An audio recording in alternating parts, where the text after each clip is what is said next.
Hello everyone. So today we will discuss about system analyst. So let's start. So हम start करेंगे meaning of system पे. हम अपने previous video में systems क्या होता है, उसके एलिमेंट क्या होते हैं, टाइप्स क्या होते हैं, सब डिस्कस कर चुके हैं. सो आज हम डिस्कस करेंगे system analyst. Meaning of system analyst. System means an organised relationship among functioning unit और कंपोनेंट्स. यानी कि जब हम बहुत से कंपोनेंट जो हमारे पास होते हैं उनको इकट्ठा कर लेते हैं, इंटीग्रेट कर लेते हैं और उन्हें ऑर्गेनाइज्ड मैनर में लगा देते हैं, उसे हम क्या बोलते हैं, सिस्टम. यानी कि जैसे हमारा कंप्यूटर सिस्टम इसका सबसे बड़ा एग्जाम्पल है. अब उसमें हमारे पास मॉनिटर होता है, सीपीयू होता है, माउस होता है, कीबोर्ड होता है. अगर हम उन्हें ऐसे ही ऊपर नीचे जोड़ देंगे, कनेक्ट कर देंगे, तो क्या वो वर्क करेगा? जो आप इनपुट दोगे उसका सही आउटपुट आपको प्रोवाइड करेगा? नहीं करेगा ना. तो वही हमारा सिस्टम है कि जब हम सिस्टम को, एक सिस्टम ऐसी चीज है जब हम डिफरेंट कंपोनेंट्स को इंटीग्रेट करते हैं, इकट्ठा करते हैं और सिस्टमैटिक और ऑर्गेनाइज्ड वे में कनेक्ट कर देते हैं ताकि हमारे इनपुट का एक एप्रोप्रिएट आउटपुट हमें मिल सके, उसे हम क्या बोलते हैं, system. In simple words a system is a group of components. यानी कि ग्रुप ऑफ कंपोनेंट्स तो है ही, वेरियस कंपोनेंट्स होते हैं that are tied together to accomplish a task and achieve a common goal. यानी कि कोई भी टास्क परफॉर्म करने के लिए, यानी कि आप कोई इनपुट डालोगे तभी तो आपको कोई आउटपुट मिलेगा. फॉर एग्जांपल आप कंप्यूटर यूज कर रहे हो, आप कैलकुलेटर यूज कर रहे हो, तो आप जब कुछ डालोगे तभी तो आपको रिजल्ट शो होगा. और आप उसको यूज क्यों कर रहे हो? क्योंकि आपको रिजल्ट चाहिए, उस टास्क का रिजल्ट आपको चाहिए, ये आपका गोल है. तो सिस्टम वही होता है कि डिफरेंट कंपोनेंट्स को ऑर्गेनाइज्ड वे में लगाना, सिस्टमैटिकली कनेक्ट करना ताकि हमारे इनपुट के लिए एक एप्रोप्रिएट और एक परफेक्ट आउटपुट हम क्या कर सके, ले सके, रिजल्ट हमें मिल सके. Example is computer system. कि इसका सबसे अच्छा एग्जाम्पल क्या है, कंप्यूटर सिस्टम. कि जब भी आप कंप्यूटर सिस्टम यूज करते हो उसके पीछे आपका कोई ना कोई गोल जरूर होता है कि आपको जैसे फाइल बनानी है, पीडीएफ बनाना है, वर्ड पे बनाना है. सो ये आप बना के क्या करते हो, क्योंकि आप इनपुट डालते हो, आप कीबोर्ड से राइट करते हो तभी तो आउटपुट आता है. कि जैसे आप बोल्ड देते हो, इटैलिक का कुछ भी आप फॉर्मेशन करते हो तो वो किसके बेस पे करते हो, जो आप इनपुट देते हो वही आउटपुट आपको मिले. और वो कब मिलता है, जब हमारा सिस्टम ऑर्गेनाइज्ड वे में कनेक्ट होगा. सो सिस्टम वही है जो ऑर्गेनाइज्ड वे में कनेक्ट हो. Meaning of system analyst. अब सिस्टम एनालिस्ट क्या होता है? सिस्टम एनालिस्ट एक ऐसा इंडिविजुअल है, एक ऐसा पर्सन है जो सिस्टम की एनालिसिस करता है.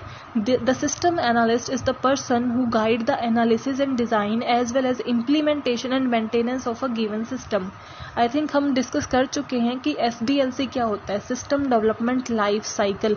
यानी कि एक सिस्टम को कैसे डेवलप किया जाता है और उसकी डेवलपमेंट की सारी प्रोसेस को जो एनालाइज करता है कि हमें वो सिस्टम बनाना कैसे है.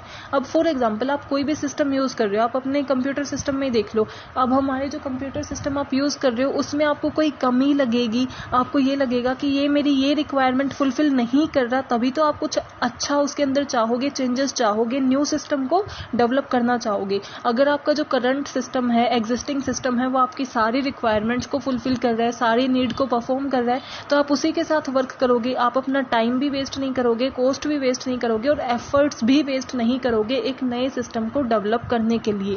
नया सिस्टम हम तभी डेवलप करते हैं जब हमें ये लगे या तो हमारा पुराने वाला आउटडेटेड हो चुका है, वो टेक्नोलॉजी के साथ है ही नहीं, बहुत पुराना हो चुका है और नई टेक्नोलॉजी जैसा हमें चाहिए हो, या फिर कुछ ऐसा हो कि हमारा वो सिस्टम परफॉर्म नहीं कर पा रहा है और हमें उसमें कुछ एडवांस फॉर्मेशंस चाहिए हो, तभी हम क्या करते हैं, न्यू सिस्टम को डेवलप करते हैं. और उस डेवलपमेंट के ड्यूरिंग वेरियस हमारी स्टेजेस आती है, जिसमें होता है इम्प्लीमेंटेशन, मेंटेनेंस, डिजाइन, एनालिसिस. जो कौन परफॉर्म करता है, हमारा सिस्टम एनालिस्ट. अगर आपको सिस्टम एनालिस्ट को और क्लियर करना है तो आप मेरी प्रीवियस वीडियो को चेक करें जो है SDLC के ऊपर, सिस्टम डेवलपमेंट लाइफ साइकिल. तो आपको पता चल जाएगा कि लाइफ साइकिल में कौन कौन सी स्टेजेस होती हैं. System analyst is a person who perform the activity or phases of system analysis in the life cycle of a system development. यानी कि जो भी सिस्टम डेवलपमेंट के टाइम सारी जो लाइफ साइकिल को परफॉर्म करना होता है वो कौन करता है, सिस्टम एनालिस्ट. सिस्टम एनालिस्ट ये देखता है कि पूरे सिस्टम का एनालिसिस करना कि एक्चुअल में हमारी प्रॉब्लम हम क्या फेस कर रहे हैं, उसको हम कैसे सॉल्व कर सकते हैं. अब हमें ये पता चल गया कि हमें कैसा सिस्टम डेवलप करना है, तो उसका डिजाइन क्या होगा, फिर उसे फाइनली डेवलप करना, डेवलप करने के बाद उसे इंप्लीमेंट करना, यानी कि उसे यूज करके देखना, ट्रेनिंग देना और फिर मेंटेनेंस करना, यानी कि वो टेक्नोलॉजी के साथ बना रहे, ऐसा नहीं कि जल्दी ही वो भी आउटडेटेड हो जाए. सो ये सारी क्या होती है, हमारे किसके काम होते हैं, सिस्टम एनालिस्ट के. यानी कि उसे ये सारी चीजें परफॉर्म करनी होती हैं. Role of system analyst. अब सिस्टम एनालिस्ट क्या है? एक ऐसा इंडिविजुअल, एक ऐसा पर्सन जो क्या करता है, कंप्लीट सिस्टम की एनालिसिस करता है। अब उसके रोल्स जब हम डिस्कस करेंगे तो हमें ये भी पता चल जाएगा कि उसके क्या क्या रोल्स हैं, तो पता चल जाएगा कि उसके काम क्या हैं और सिस्टम एनालिस्ट क्या है। तो उसका फर्स्ट रोल क्या है? First and foremost problem definition. मैंने मीनिंग में ही बता दिया था कि जो आपका प्रॉब्लम डेफिनेशन, यानी कि अगर आपको एग्जिस्टिंग सिस्टम के साथ कोई प्रॉब्लम है ही नहीं तो आप नया सिस्टम डेवलप नहीं करते हो। नया सिस्टम तभी डेवलप किया जाता है जब आप कोई प्रॉब्लम फेस कर रहे हो, चाहे वो आउटडेटेड की प्रॉब्लम हो कि हमारा पुराना सिस्टम वो बहुत आउटडेटेड हो चुका है, या फिर उसके अंदर कोई और प्रॉब्लम्स आ रही हैं। तो सबसे पहला काम सिस्टम एनालिस्ट का क्या होता है कि वो ये बताए कि एक्चुअल में प्रॉब्लम है क्या, उस प्रॉब्लम को डिफाइन करना। The first and foremost difficult task of the system analyst is to understand the organise requirement, यानी कि इस चीज को समझना कि एक्चुअल में प्रॉब्लम क्या है, ये इतना इजी टास्क नहीं है। फॉर एग्जांपल, आप एक यूजर हो, यूजर में और सिस्टम डेवलपर में क्या डिफरेंस होता है कि उसे सारी चीजें पता होती हैं, सिस्टम डेवलपर को, कि क्या चीज क्या है, उसे टेक्निकल वर्ड पता होते हैं, उसे टेक्निकल टर्म्स पता होती हैं। लेकिन हमें ये नहीं पता होता, क्योंकि जब हमारा फोन ही खराब हो जाता है तो हमें कुछ ज्यादा नहीं पता होता कि उसे ठीक कैसे करना है, वरना हमें उसे ठीक कर देते। हम क्यों जाते ठीक कराने उसे? क्योंकि जो हम जिससे ठीक कराने जाते हैं, जहां कंपनी में हम देते हैं, उनको टेक्निकल टर्म्स की नॉलेज है। तो जो हमारा यूजर है वो ये डिफाइन नहीं कर पाता कि एक्चुअली में प्रॉब्लम क्या है, क्योंकि उसको टेक्निकल टर्म्स की इतनी नॉलेज नहीं है। वो सिंपली ये बता देगा कि जैसे फाइल सेव नहीं हो रही, लेकिन सिंपल जो हमारी प्रॉब्लम एक्चुअल है वो डिफाइन नहीं हो पाती। इसलिए सिस्टम एनालिस्ट को क्या करना होता है, पूरा सर्वे करना होता है, रिसर्च करनी होती है, ताकि उसे ये पता चल पाए कि एक्चुअल में प्रॉब्लम क्या है। तो इसीलिए उसका फर्स्ट रोल है प्रॉब्लम डेफिनेशन की, प्रॉब्लम को डिफाइन करना ताकि हम सही सॉल्यूशन ढूंढे। सेकंड है सेटिंग प्रायोरिटीज अमंग रिक्वायरमेंट्स, यानी कि अब हमें ये पता चल गया कि प्रॉब्लम क्या है, उसके बाद वो क्या देखता है कि उस प्रॉब्लम को सॉल्व करने के लिए हमें क्या क्या रिक्वायर है। अब जो रिक्वायर है वो सारी चीजें तो हम लेके आ नहीं सकते कि ये सारी चीजें हमारे बजट के अकॉर्डिंग हम चीजों को परचेज करेंगे। सो हम ये देखते हैं, उन्हें प्रायोरिटाइज करते हैं, यानी कि सबसे ज्यादा इंपॉर्टेंट क्या है, फिर उनको रैंक करेंगे कि मोस्ट इंपॉर्टेंट, फिर उससे कम इंपॉर्टेंट, फिर less important and least important. So ये सब क्या है, हम इसे प्रायोरिटाइज कर देंगे सो दैट हम वही परचेज करें जो हमारे लिए करंटली बहुत ज्यादा इंपॉर्टेंट है। In any organisation there are many type of users and each user has different type of information need, it may be possible to satisfy the requirement of everyone.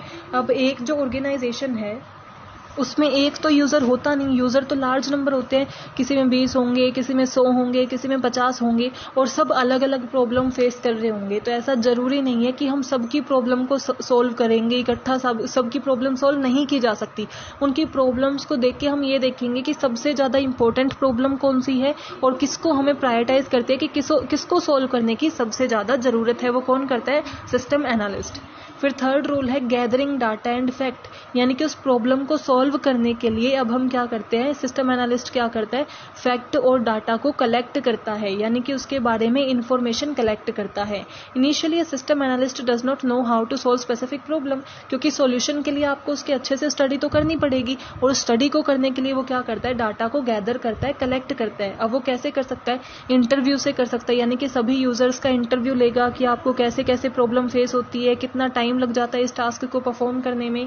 क्वेश्चनएयर, यानी कि कुछ एक क्वेश्चनएयर बना देगा जिसमें 15 क्वेश्चंस होंगे और वो यूजर्स को फिल करने के लिए दे देगा, और सब उनके अकॉर्डिंग हम क्या करेंगे, डाटा गैदर हो जाएगा कि उन्हें वो टिक करेंगे कि क्या वो ये प्रॉब्लम फेस करते हैं या नहीं करते। जैसे आप देखते हो कि यूट्यूब के सर्वे वगैरह आते हैं तो वो एक क्वेश्चनएयर टाइप होता है कि जिसको हमें फिल करना होता है।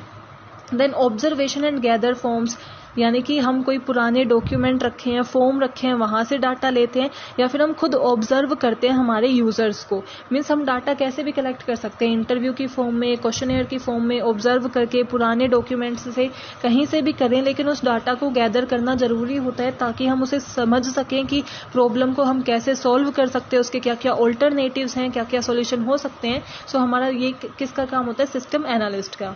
अब गैदर द फैक्ट एंड, अब उसने गैदर कर लिया डाटा इकट्ठा कर लिया है, उसके बाद उसका रोल क्या होगा, एनालिसिस एंड इवेल्युएशन, यानी कि जो भी डाटा गैदर किया है, जो भी इंफॉर्मेशन कलेक्ट की है, उसको एनालाइज करना और इवेल्युएट करना। एनालाइज करना यानी कि अब जो हमने, फॉर एग्जांपल आप कोई डाटा कलेक्ट करते हो किसी भी के भी बारे में, आपने गूगल से ले लिया, फायरफॉक्स से ले लिया, आपने बुक्स से ले लिया, किसी से आपको अपने फ्रेंड से पूछ के ले लिया, एक्सपर्ट पर्सन से पूछ के ले लिया, डाटा तो आपके पास बहुत सा आ गया, लेकिन वो अलग अलग जगह रखा है, वो कोई मीनिंगफुल नहीं है, उससे अभी आप कोई कंक्लूजन नहीं निकाल सकते। उससे कंक्लूजन तब कब निकलेगा, जब उसको आप एनालाइज करोगे, इवेल्युएट करोगे। सो अब हम गैदर्ड डाटा को क्या करते हैं, एनालाइज करते हैं एंड इवेल्युएट करते हैं, ताकि हम उसका एक मीनिंगफुल रिजल्ट और मीनिंगफुल कंक्लूजन निकाल सकें। उसके बाद एनालिस्ट क्या करता है, प्रॉब्लम सॉल्विंग, यानी कि प्रॉब्लम को सॉल्व करता है। अब उसने जो डाटा कलेक्ट किया था उसे एनालाइज कर दिया, एनालाइज करने के बाद उसे ये पता चल गया कि उसको कैसे सॉल्व किया जा सकता है। अब सॉल्व करने के लिए उस सॉल्यूशन को वो क्या करता है, इम्प्लीमेंट करता है, यानी कि प्रॉब्लम सॉल्वर का वर्क करता है। The analyst solve problem as a problem solver because he analyse and solve problem. He may not come up with personally with the best way of solving a problem, but pulls together other person ideas and refine them to until a workplace solution is achieved। यानी कि वो क्या करता है कि जो भी उसने डाटा गैदर किया था उसे एनालाइज कर दिया, इवेल्युएट कर दिया और एक सॉल्यूशन के साथ आ जाता है। अब वो एक्चुअल में खुद उस सॉल्यूशन को इंप्लीमेंट नहीं करता, जो यूजर्स है उन्हें वो सॉल्यूशन शेयर करता है और वो क्या करते हैं, उसको बताते हैं, मीन्स अचीव करते हैं उस सॉल्यूशन को। वो तब तक उन्हें समझाएगा, कम्युनिकेट करेगा उनके साथ, जब तक उन्हें वो सॉल्यूशन समझ नहीं आ जाता और वर्क प्लेस में सॉल्यूशन का एनवायरनमेंट ले आता है, यानी कि फाइनली उस प्रॉब्लम को सॉल्व कर देता है, चाहे न्यू सिस्टम को डेवलप करके करे या एग्जिस्टिंग में ही कोई चेंजेस करके करे। नेक्स्ट रोल होता है ड्राइंग स्पेसिफिकेशंस। अब आपने प्रॉब्लम को सॉल्व कर दिया, आप हमेशा चाहते हो कि आपको फ्यूचर में ये प्रॉब्लम दोबारा फेस ना करनी पड़े या फ्यूचर में कोई और हर्डल्स या बैरियर ना आए। उसके लिए सिस्टम एनालिस्ट क्या करता है, कुछ स्पेसिफिकेशंस ड्रॉ करता है, यानी कि बताता है। Main job of a system analyst is to obtain the input and output for optimal functioning of system। यानी कि उसका मेन जॉब क्या है कि फंक्शन जो हमारा सिस्टम है वो अच्छे से काम करता रहे, ऑप्टिमल फंक्शनिंग करता रहे। और वो कब होगी कि वो एक अच्छे से प्लानिंग करे, यानी कि प्रॉब्लम को सॉल्व करने के बाद वो प्लान करता है, प्लानर का रोल प्ले करता है कि आगे हमें ऐसा ना फेस करना पड़े, इसलिए हम पहले से ही प्लानिंग करके चलते हैं। और फिर वो कुछ स्पेसिफिकेशंस डिफाइन कर देता है कि हमें इन चीज़ों पे फोकस करना चाहिए, सो दैट हम क्या है फ्यूचर में ऐसी प्रॉब्लम फेस नहीं करेंगे। अब वो जो हमने स्पेसिफिकेशन डिफाइन कर दी उसके बेस पे क्या करता है, वो design system. Once the specification are accepted, कि एक बार मैनेजमेंट को हमने बता दिया कि हम सोच रहे हैं कि सिस्टम में ये चीजें और डाल दे तो आगे हमें ये प्रॉब्लम फेस करने को नहीं मिलेगी, हम नए फंक्शंस डाल देंगे तो आगे जो है हमारा काम सही से चलेगा। अगर मैनेजमेंट का अप्रूवल मिल जाता है तो फाइनली सिस्टम एनालिस्ट क्या करता है, जो नया सिस्टम है उसे डिजाइन कर देता है जो स्पेसिफिकेशंस के साथ हमने बनाया है, ताकि फ्यूचर में हमें वैसी प्रॉब्लम फेस करनी ना पड़े। देन फाइनली इवेल्युएट करेगा। अब जो आइडिया उसके माइंड में आया था जब वो प्लानिंग कर रहा था, जो स्पेसिफिकेशन उसने बनाई, उनको एक्चुअल में प्रैक्टिकली इवेल्युएट भी तो करना पड़ेगा। यानी कि जब हम वो सिस्टम बना लेते हैं तो हम उसे क्या करते हैं, फिर इवेल्युएट करते हैं कि जो मैंने सोचा था अब ये वैसे ही वर्क कर रहा है ना, कि हमने ये सोचा था कि ऐसे वर्क करेगा तो फ्यूचर में कोई भी प्रॉब्लम नहीं आएंगी, तो क्या एक्चुअली में वो वैसे ही वर्क कर रहा है। ये किस स्टेज पे किया जाता है, इवेल्युएटिंग सिस्टम। यानी कि एनालिस्ट अब क्या रोल प्ले करता है, इवेल्युएटर का। System must be thoroughly tested and analyst must critically test the performance of design system with specification after it has been used for reasonable period of time। यानी कि उसे use करना, users को देने से पहले वो क्या करता है, एक बार उसे खुद टेस्ट करके देखता है, इवेल्युएट करके देखता है। अगर कोई प्रॉब्लम आती है तो वो उसे रीडिजाइन करेगा, रीस्ट्रक्चर करेगा, ताकि हमारा जो एक इफेक्टिव सिस्टम तैयार हो सके। सो इस स्टेज पे वो क्या करता है, इवेल्युएट करता है। एंड देन फाइनली हम क्या कर सकते हैं, इम्प्लीमेंट द न्यू सिस्टम। यानी कि जो हमने इवेल्युएट किया, हमें पता चल गया कि हाँ भाई ये उसी तरीके से वर्क कर रहा है जैसा हमें इससे चाहिए था, अब ये हमारे फ्यूचर को भी सिक्योर करता है एक लिमिट तक, तो अब हम उसे क्या करेंगे, फाइनली इंप्लीमेंट कर देंगे, यूजर्स को दे देंगे काम करने के लिए। Finally the analyst present the proposed system to the management and user. यानी कि मैनेजमेंट और यूजर को वो दे देगा उस सिस्टम को। Here the analyst role as the motivator because it become obvious during the first few week after the implementation and during time when turnover result in new people being trained. यानी कि इस time पे वो एक और role play करता है, वो किसका होता है, मोटिवेटर का। यानी कि जब भी कोई नया सिस्टम आता है तो ऑब्वियसली आप यूज टू तो होते नहीं उसे चलाने से, तो आपको मोटिवेट करना होता है अपने यूज़र्स को, मैनेजर को, कि आप इसे यूज़ करो, उसके क्या बेनिफिट होंगे, ताकि उन्हें ट्रेनिंग टाइप मिल जाए, बाद में वो उससे यूज टू हो जाएंगे। सो यहाँ पे वो किसका रोल प्ले करता है, मोटिवेटर का रोल प्ले करता है। सो हमारे क्या क्या रोल हुए, प्रॉब्लम डेफिनेशन, फिर प्रायोरिटीज, यानी कि सब्जेक्ट की प्रॉब्लम तो सॉल्व होती नहीं, जो मोस्ट इंपॉर्टेंट है उनको हम प्रायोरिटाइज कर देंगे, फिर उनके बारे में इंफॉर्मेशन गैदर करेंगे, उसे एनालाइज करेंगे एंड इवेल्युएट करेंगे, और फिर प्रॉब्लम को सॉल्व कर देंगे। अब फ्यूचर में ऐसा ना हो इसलिए हम स्पेसिफिकेशंस ड्रॉ करेंगे, उसके बेस पे डिजाइन करेंगे, इवेल्युएट करेंगे एंड फाइनली इंप्लीमेंट कर देंगे। If you have any doubt, please mention in comment section. Thank you. Keep supporting.